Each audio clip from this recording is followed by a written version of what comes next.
Hi, greetings, fellow Whovians. Whovie and Queen here. Hope I have a good week so far. Where I look at the 11th Doctor era now continues on with Let's Kill Hitler. First, let's take a look at a prequel. On August 15th, 2011, the BBC released a short prequel to Let's Kill Hitler, written by Stephen Moffat. In the prequel, Amy calls the 11th Doctor and leaves a message for the Doctor on the TARDIS's answer phone, begging him to find her child Melody. Though Amy knows Melody will grow up to be River's Song, and she does not want to miss seeing her grow up. As she ends her message, it is revealed that a very upset Doctor was listening but did not pick up the phone, even though Amy had pleaded him for to. So now let's take a look at the actual episode itself. In modern-day Ledworth, Amy Rory created a crop circle to gain the Doctor's attention via its newspaper coverage. He arrives with his TARDIS, but Amy Rory's childhood friend Mel's coerces them to travel back in time to kill Hitler. Inside the TARDIS, Mel fires a gun, damaging the TARDIS and sending it out of control. Back in 1938 Berlin, the Tesselecta, a shape-changing human-looking robot manned by human crew from the future miniaturized and sighted, is seeking to deliver justice to major criminals from the past by torturing them. The TARDIS crashes into Hitler's office as the Tesselecta tortures Hitler and knocks over the Tesselecta. Hitler shoots at the Tesselecta, but hits Mel's instead. As Rory locks Hitler in a cupboard, Mel's regenerates, becoming the woman the Doctor knows as River's Song. River, having been trained by her captors to kill the Doctor, kisses him with a poisonous lipstick which will kill the Doctor within the hour. The Doctor orders Amy and Rory to follow River while he returns to the TARDIS. The Tesselecta, aware that the Doctor's death in 2011 is a fixed point in time, follows River, having identified her as a war criminal who was responsible for the Doctor's death. The dying Doctor, having become aware of the Tesselecta's nature, stops the Tesselecta from punishing River at the Hotel Outlawed. The captain, Carter, speaks to the Doctor, informing him that River has been trained to kill him by the Silence, a religious order that believes that silence will fall when the oldest question in the universe is asked. Amy forces the crew to abandon the Tesselecta. Amy, Rory, and River find the Doctor near death. The Doctor asks River how to find River's Song and give her a message, to whisper something in her ear before he dies. River, who at this point still only knows herself as Melody Pond, asks Amy who River's Song is. Amy uses Tesselecta records to show her who she will become.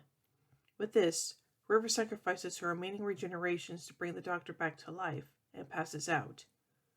The Doctor, Amy, and Rory take her to a hospital in the far future, leaving a diary as a gift by her bedside, and depart. Aboard the TARDIS, the Doctor has discovered the date of his death from the records aboard the Tesselecta.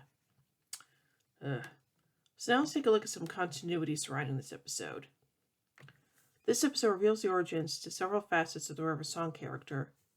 Before transforming into River, Mel states that she was the young girl seen regenerating at the end of Day of the Moon, becoming a toddler, who presumably grew up to become Mel's. River's worn TARDIS-colored diary, which the Doctor and his companions have seen in a relative future, is given to her brand new by the Doctor.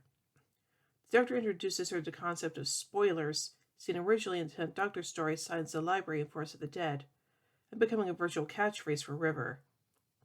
River's aptitude for finding the TARDIS, having been taught how by the machine itself, is demonstrated in the Time of Angels. River explains she had lessons from the very best, which the Doctor assumes refers to himself, and the Doctor was busy that day. The Tesselecta crew consider River a wanted, dangerous criminal. River is shown being imprisoned in a personal future in the Time of Angels for killing the best man I ever knew. In this episode's epilogue, River joins the Luna University to become an archaeologist in order to find the Doctor. Her previous appearances, which take place later in River's personal timeline, show that she will and has acquired her degrees. When River wakes up in the hospital, the Doctor says, "Rule 1, the Doctor lies." This rule is repeated by River herself in the Big Bang, a future event in her own personal timeline. While activating the voice interface aboard the TARDIS, the Doctor is shown holograms of his former companions Rose Tyler, Martha Jones, and Donna Noble. He rejects these, as they all cause him guilt. He eventually settles on the young Amelia, who also appears in flashback sequences of Amy's past, interacting with the younger Mel's and Rory. The young Amelia interface brings up fish fingers and custard, an allusion to the Doctor's meal with Amelia in the 11th hour. The concept of fixed points in time has been explored before, such as in the fires of Pompeii. The supposed state of temporal grace within the TARDIS was previously asserted by the Fourth Doctor during the Hand of Fear. And now let's take a look at the productions episode, beginning with writing and casting. Serving as the mid-series premiere, it is the opposite of the tone of the opening story Impossible Astronaut and Day of the Moon, which was grim and dark. Writer Stephen Moffat wanted to show Hitler in a comedic light and take the mickey out of him instead of making him an icon of evil. He compared it to a scene in Indiana Jones' film which made fun of Hitler. Moffat enjoyed writing Mel's regeneration scene, finding comedy in checking out her new body. He asserts that the episode is the beginning of River's story and shows how she became the woman the Doctor met in previous episodes. During the moments after her regeneration, River reenacts the iconic scene between Mrs. Robinson and Benjamin from the movie The Graduate, calling out to the Doctor, "Hello, Benjamin." The camera angle is also a tribute to the film. The Doctor previously likened River to Mrs. Robinson in The Impossible Astronaut. The cast and crew felt that the costume and makeup artist did a good job with Albert Welling, as he looked so much like Hitler it was a surreal experience. Ella Kenyon, who plays Harriet in this episode, later appeared in the Fourth Doctor audio drama The Wrath of the Iceni, where she played Boudica. Arthur Darvill was pleased that his character Rory was more of an action hero in the episode.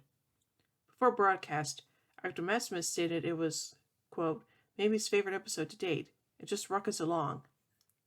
Smith's Doctor debuted a secondary jacket, a long dark green military overcoat, for the first time in this episode. In an interview for the previous series concerning the 11th Doctor's costume, executive producer Piers Wagner said, quote, I think he'd really like to evolve the next series. He's really keen to have a coat. Smith explained that he wanted a coat because of the cold weather. And now finally on to filming and effects. The read-through for Let's Kill Hitler took place on March 21st, 2011. The opening scene in the cornfield were the last shots filmed of the series on July 11th, 2011. The scene was filmed last because the crew had to wait for the corn to grow. Moffat had written the scene in February. Much of Berlin was filmed in Swansea. Vintage vehicles in the period were used. Darvill loved the motorbike, although he was not allowed to ride it as it was the job of the stuntman.